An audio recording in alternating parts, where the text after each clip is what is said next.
This is Bold Dominion, an explainer for state politics in a changing Virginia. I'm Nathan Moore.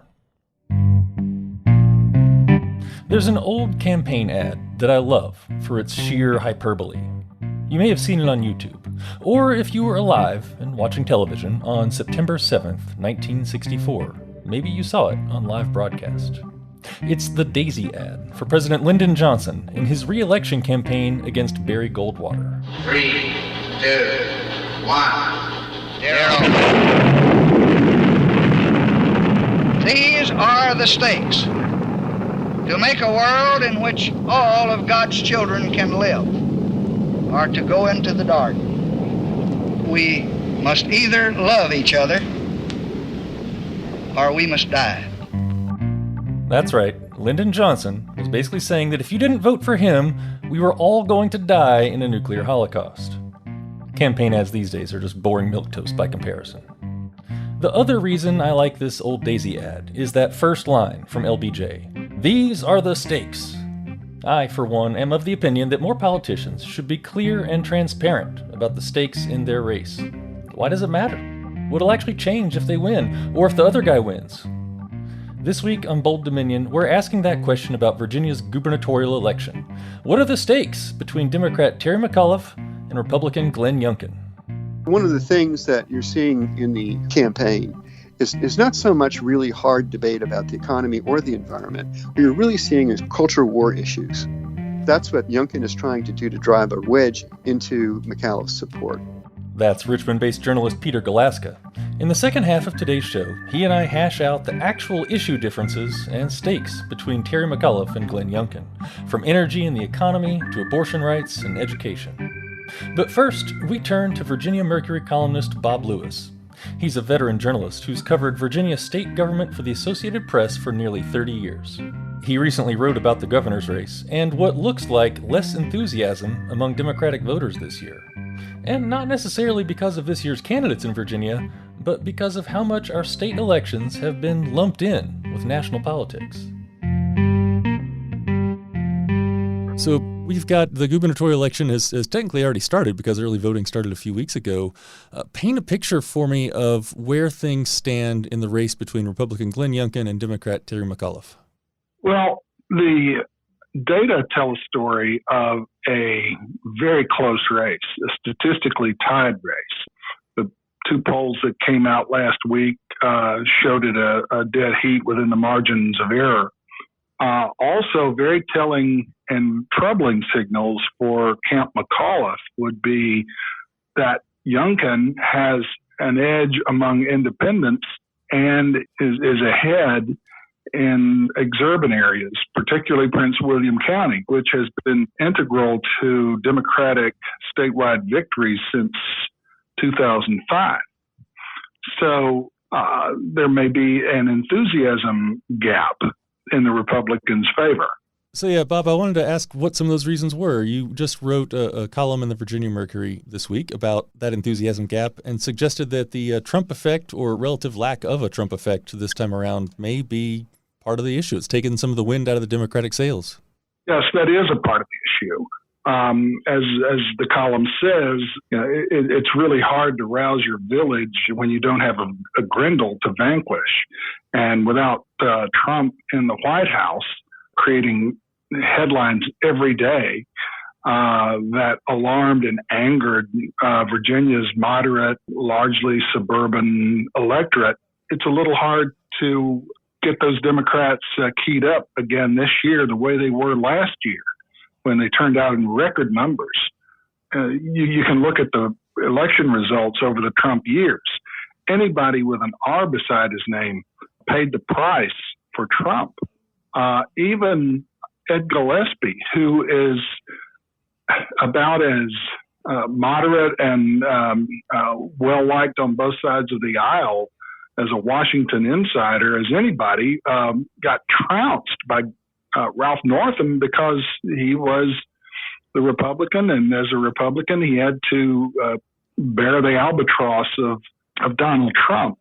Well, with Trump gone, it's a little hard to motivate those voters.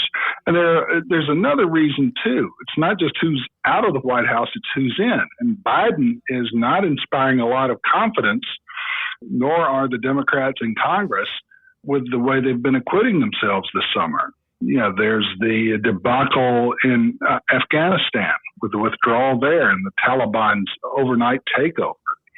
There's the less than stellar handling of the COVID resurgence. And then you look at Congress and you see the utter inability to enact a basic infrastructure funding bill. And then you look 2 weeks into the future, and unless something happens and the debt ceiling gets raised, we're going to have a financial catastrophe on our hands, comparable to what happened in 2008. So, the Democrats are not having a good season this year, and it's easy to understand why they're not clamoring to get to the polls. It's interesting, and this is something that I know exists in politics in general, is that and lately, I don't know if it's always been this way, but lately, for the last generation, everything is influenced by what's going on in the national, Yes, it's very, that's true. It's very strange to hear you talking about like the withdrawal from Afghanistan. It's like, why would that have any impact at all on who's going to manage Virginia's unemployment system or who's going to manage, coastal rehabilitation, these kinds of things? But it does. Yeah, you put your finger on it. We've really nationalized races in Virginia. There's always been something of a nexus to national issues because, let's face it, they're right across the Potomac. And we're very dependent on federal spending for employment in Virginia. If you look back, I wrote a column about this a couple of weeks ago in the Mercury as well, about how we've nationalized races and how, it seems like such a long time ago that Jim Gilmore's no car tax pledge or George Allen's abolish parole pledge carried the day. And we do. We seem to find our villains and make them our proxies in Washington. So if Virginia is a proxy battle this year, what are the stakes? The stakes are the Republicans clawing back from utter irrelevance now. It's interesting that over the past 5 years, with Trump in the White House, the Republicans have been shut out of power in any meaningful institution of Virginia government, at the state or federal level, for the first time since 1969. That came true in the 2019 election when the Democrats took over the House of Delegates, and that left Virginia with the governor's office, the lieutenant governor's office, the attorney general's office, both houses of the state legislature, both U.S. senators, and a majority of the U.S. House seats. And that had not happened since 1969, when the last time Democrats controlled everything, and Democrats had controlled everything since Reconstruction. But in 1969, a guy named Linwood Holton kicked down the door after Nixon came in the year before with his Southern strategy, and Virginia became a two-party state from that point on. But because of Trump, Republicans were chased from every one of those institutions of government. And this year they have a chance to get back. And, Virginia has never, we're portrayed as a blue state, but, Virginia has never been comfortable putting all of its eggs in one basket. And it's a moderate state. And if it perceives that the pendulum has swung too far to the left, then voters are going to correct. And, the Republicans were very effective last year on issues of law and order, immigration, and using the bloody shirt and, winning actually a lot of congressional seats. Joe Biden won the race and beat Trump. But if you look at what happened elsewhere, Democrats lost seats in the House of Representatives. Democrats barely pulled to a 50-50 tie in the Senate when they were expected to almost win a veto-proof or filibuster-proof majority. and they did not pick up a single state legislature. So the issues are not new and they're not foreign. It's just that in Virginia this year, I think they're getting a whole new test run. I know with the Trump administration, I'm acquainted with a number of progressive activists, and they worried that once Trump was out of office, a lot of these kind of moderate and liberal occasional voters would just go to brunch and forget about voting, and it kind of seems like that might be happening. Yeah, I think they disengaged a little bit after that Herculean effort last year to turn out the vote and get Trump out of office. It wasn't so much to get Biden in office as to get Trump out of office. And now, even though there are alarm bells going off everywhere, I think there may be something to that, in that voters are sort of taking a breath and saying, okay, we're safe for the time being. But the federalist system is alive and well, and local and state elections matter. And if you don't believe that, look at Texas and the abortion law that went into effect there at the start of last month. Your life can change dramatically based on state and local elections. Actually, those are governments that reach out and touch you far more often and profoundly than the federal system does. So we're seeing exactly that. I think that Democratic voters are disengaged a little bit. And I think if McAuliffe intends to reactivate them, he's got to find something that does it. If you saw the debate last week, he used Trump's name 14 times to try to link him to Youngkin. If it isn't working after all of that, it's probably not going to work. He may have to find a new trick. There's time for Youngkin to implode, and he's got to walk a very tightrope between alienating the MAGA crowd and not scaring away suburbanites. If Youngkin gets elected 4 years down the road, what does Virginia look like? Versus if McAuliffe gets elected 4 years down the road, what's Virginia look like? Well, it's not just McAuliffe or Youngkin. There's also an election in 1 month for 100 seats in the House of Delegates. And that's very important. If that swings toward the Republicans and Youngkin wins the governor's office, then he has some ability to probably pass some legislation and maybe roll back some things that the Democrats have achieved over the past few years. What comes to mind? Repeal of the death penalty, the election reforms that the Democrats have made to make voting easier. I could see all of those coming back. Also, he would owe it to his constituency to try to tighten up restrictions on abortion. So, the issues sort of write themselves. They're playing out in front of us in this campaign. They're telling you what they're going to do. Not just the governor's race, but the House races also deserve careful attention, because that's going to have a lot of say in where the state goes over the next 2 years. My colleague at the Mercury, Ned Oliver, has a great column this morning on that very issue, on the House races, and how this might be a change year. What looking ahead in the next month as this all unfolds, what do you see as the key things that we should watch? Yeah, watch for an October surprise. If McAuliffe sees his poll numbers are sliding, he's going to pull something out of the bag probably. Watch for a Youngkin stumble. The Trump question is not going to go away. It's not one he can avoid. He's constantly at risk of that. And he's been recorded once secretly making very damaging comments about abortion. Does something else like that surface? I think a lot of the factors right now are baked in. People are voting. I think it's got to be something pretty substantial if it changes the dynamics of the race at this point. Bob Lewis is a columnist at Virginia Mercury.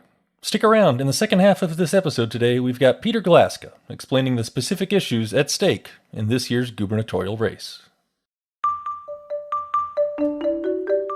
You're listening to Bold Dominion, a state politics explainer for a changing Virginia. Visit us online at bolddominion.org. Have a friend who's trying to get into state politics? Well, tell them about this show, and then subscribe. You can find us on Apple Podcasts, Spotify, or wherever fine podcasts are served up. And while you're there, hey, go ahead and leave us a 5-star review. We like those. Bold Dominion is a member of Virginia Audio Collective, online at virginiaaudio.org. You can check out all the podcasts from the collective, from science to history to music and community affairs. We amplify the voices of people in our community and help them tell stories that matter. You can listen and subscribe at virginiaaudio.org. Well, a moment ago, Bob Lewis explained how Virginia's state elections are being driven, at least in part, by the national political picture, and how the outcome will send signals to our national political leaders. But Virginia elections also matter to Virginians because of what will actually happen here. In the second half of today's episode, we drill down on the issues and stakes at play in the gubernatorial race between Democrat Terry McAuliffe and Republican Glenn Youngkin. Richmond-based journalist Peter Galaska joins us. Where does Virginia go if McAuliffe gets elected versus if Youngkin gets elected? Let's start with sort of energy and the environment. Well, I think that the issue there is that, Youngkin wants to do away with the Clean Economy Act, which would force away, promote and to some extent force a move to renewable energy, such as offshore wind and solar. And Youngkin doesn't want that. He wants to keep on going with gas and perhaps nukes and everything else. That's one thing. McAuliffe has gotten considerable criticism from the Green Movement for supporting both the Mountain Valley and the Atlantic coastline natural gas pipelines.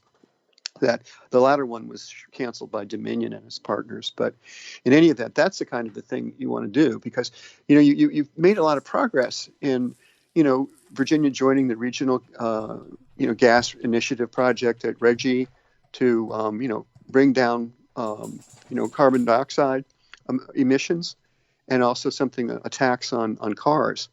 And I think Youngkin would really turn it around if he did. And so that's one area. We have two candidates that both claim they're the candidate for, the best economy Virginia can have. Who's right? Mm-hmm. Well, the thing is it's just sort of strange because Republicans are really trying hard to paint McAuliffe as a slacker on jobs, which he isn't. I mean, he's not as great as he says he is, but he's not. Youngkin, they're trying to pretend that the business climate in Virginia is very bad. It's been bad ever since the Dems have been in power. And that's kind of hard to square because, CNBC in July rated Virginia as the best state in the union for business. And if you look at the overall unemployment rates in Virginia, I think they reached a high of around 5+ points in March. Now they're down around 4.1. So, that's pretty strong. Youngkin's idea is that other states like North Carolina and other ones to the south of us are stronger at jobs creation. And that's also kind of a problem because a lot of our jobs are federal jobs. And it really has to do with what goes on in Congress as far as jobs creation. And that makes Virginia in many ways resilient and strong. So it's really not clear where Youngkin wants to, first off, number one, is the economy that bad? I don't know. And secondly, what's he going to do about it, which he really hasn't said. What happens to Virginia's economy if Glenn Youngkin gets elected? Well, first off, to be honest with you, I don't think it's going to go into hell in a handbasket. I think it's too strong for that. And as we mentioned, the federal spending is strong enough that there's not a whole lot that Youngkin can do about it. And he does have a business background. He was co-CEO of the Carlyle Group, which is a major private equity company in D.C. And so he comes across as sort of businessy. But then again, so does Terry McAuliffe. So I don't know. I just think you're going to see a lot of turns to lessen regulation, to do what the business community wants more. Peter, I also wanted to ask about economic policies that affect workers. We've seen a minimum wage hike. We've seen a number of other sort of pro-worker policies, and even some talk, although nothing's passed, about maybe repealing right-to-work laws that prevent unionization. What would happen to these kind of pro-worker policies under a McAuliffe versus a Youngkin? Well, McAuliffe, first off, he kind of weaves and dodges on this issue too, because especially right to work, which is what, goes back more than half a century or even longer than that. And it was a ruse to draw in like northern textile mills saying, "Oh, we have a docile labor force and not going to give you any back talk." And having lived in the North and Midwest in some fairly pro-union kind of places, I mean, you just realized how unique that kind of thought is. And so the trouble is that Terry McAuliffe has said in the past he would support repealing right to work, but he backed off on the second debate, pretty much saying, well, it's not going to pass the legislature anyway. And Youngkin, of course, would want to keep it. And that's pretty much it. And there are other things too about, as you mentioned, that could be affected, such as more liberal policies about time off, minimum wage rising. I mean, the Youngkin would probably seems to have this idea, typical, kind of fiscal conservative idea that, if you work hard enough, you'll get ahead, and you just do a better job and you'll get more money. You don't need a guaranteed wage, which is kind of like, whoa, So that you're right. I mean, if Youngkin wins, that's going to be stymied. That whole movement towards a more modern, worker relationship. The other problem with Youngkin is the Trump factor. Is that Trump is wanting to endorse him, endorses him, and praises him at the same time, while trying to accept that support. Youngkin is also trying to steer away from it, which is really kind of peculiar. Well, we've talked about this kind of bifurcated voting bloc in Virginia, how you've got a base that is very Trumpist, and you've got a lot of other voters who are suburban and don't like Trump. And Youngkin has to somehow thread this needle or I don't know, lash the two together, and I don't know how it's going to work. Well, I think that's one of the things that you're seeing in the campaign is not so much really hard debate about the economy or the environment. What you're really seeing is culture war issues. And that's what Youngkin is trying to do, to drive a wedge into McAuliffe's support. There's a little bit of a list here. Let me go through it real quick. First off, one thing is there's been a real backlash against mandated COVID vaccines. McAuliffe wants them. Youngkin kind of skips around it saying, well, I strongly recommend that people get it, but it's not mandatory. He's trying to have it once again both ways. There's the big libertarian groups out there. Many of them are in the suburbs. Really don't like the idea of vaccines. They don't want to be given them or told they have to have them. And yet their kids have to have them go to school, or at least other vaccines for other diseases. So this is just another case of kind of dodging the issue, which kind of makes you wonder where he's really going with this. Mm-hmm. Of course, I know other issues in what we could call culture wars, but really it's about health policy and human services policy and education policy. Sure. Right. Critical race theory, it's just the new fear stoker on the right. Well, I agree. And that's the thing, is that it sort of came up in the latter days of the Trump administration. Very few people had really heard of it much before. But anyway, that became a big issue. And basically, Virginia schools, public schools, do not teach anything related to critical race theory. It's just sort of amazing. So they're making up an issue that doesn't really exist. And yet, Youngkin said that the first thing he's going to do is get rid of some of the top education department people and make sure that CRT is never going to be taught. Well, who says it is? That's kind of the issue. You go on to other issues too, like abortion and like book censorship. Mm-hmm. I do want to also definitely touch on abortion, because that is an important, women's health issue Right. that many people care passionately about around the state. What would happen in Virginia with a Youngkin administration? I mean, will we end up with a Texas-style bill here? You could have that. But there was talk about, sort of putting in the Virginia Constitution, the state constitution, wording that would say that upholds Roe v. Wade, the Supreme Court decision back in the 70s, that, really changed and loosened, abortion, made it more available for women. And so Youngkin could very much, of course, that would be over, but he could go back and try to do some kind of laws a la, say Texas or maybe Florida. Because, I mean, once again, he's kind of in that group in many ways, even though he pretends he's not. And McAuliffe says, hey, the law is the law. And, restricting it to 6 weeks or, it's just really kind of nothing. It's kind of stupid. That's what he believes. Well, one other thing I'd like to bring up before we drop this Yeah. on the cultural war things. There's another thing that's really become really a hot topic, which is very much so in it's becoming more so in the suburban areas that are important to McAuliffe, is the idea of book censorship. Mm. Because recently there some parents raised hell in Fairfax because a couple books were really fairly sexually explicit, and so there parents want to be able to. There was a bill passed when McAuliffe was governor that would let parents oversee and refuse your kids reading assigned literature. And McAuliffe vetoed that bill. And that's another area. If Youngkin comes in, the bill could go forward. And that's really another problem that you're going to get into is the heart and soul of education. Sort of links up with critical race theory, where you're not supposed to discuss what racism is. Anyway, that's kind of scary. Yeah, there is a lot there, though, about kind of education policy sometimes gets sidelined as an issue, but it really is the long game. It's what Virginians are taught and think in the next generation and 2 generations ahead. There's this big conspiracy theory going around on the right-wing blogs now that there's this sort of the progressives and socialists are really pushing their agenda as far as educating kids and spoiling their minds and thinking, which is kind of crazy, I think. But in any event, so this is what it's really being joined as, and of course, this would be great for Youngkin because it's a wedge issue, and that way he could possibly drive voters in the suburbs away from McAuliffe. I feel like as I watch this race, Peter, that the McAuliffe campaign is sort of like holding the line on what's already been done. It's Right. like, hey, the Democrats have been doing a good job. I was governor before with the Republicans. I'm going to do even better with a Democratic majority. Yeah. Kind of a not exactly playing offense. Sort of, we're just going to kind of keep it going on this better path. The Youngkin campaign is saying everything that's changing needs to stop changing, and here's how, we're going to stop it. We're just going to stop it, and I don't necessarily have details, but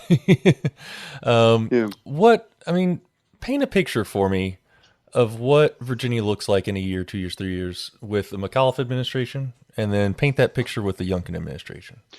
Well, assuming McAuliffe wins and assuming that the Democrats keep the House of Delegates, you're just going to see more of the same, building on the whole idea of making progress. You see more of the same of McAuliffe, more of the same of the smooth politician pro. As far as Youngkin going in, and assuming the Republicans say win the House for some reason, and that they perhaps the Senate too later next year, then you're going to really see a lot of changes and going backwards to many cases. The one thing you don't know about Youngkin, though, is that the previous Republican governors had been pretty much predictable. Like Bob McDonnell, for example, had been, attorney general, I believe, and he's also been, prosecutor. That's the more traditional Virginia way of going up. But you really don't know with Youngkin because of his background in global private equity and where he's really coming from. He has no political experience whatsoever. There's a long playbook for Republican candidates of using fear-based issues, because when people feel fear, they're going to go to this candidate that's telling them they only can provide the security. Right. How much is McAuliffe able to push a different vision of like a Virginia that's safe and secure and has sort of shared prosperity for everybody? I don't know if I'm getting that clear vision from him. No, you're not. And I thought he did okay in the second debate. He was more in control. And even though the two men really went after each other, maybe excessively. But, the whole thing is that one of the problems with McAuliffe is he hasn't really, you're right, he wants to stay the Democratic course.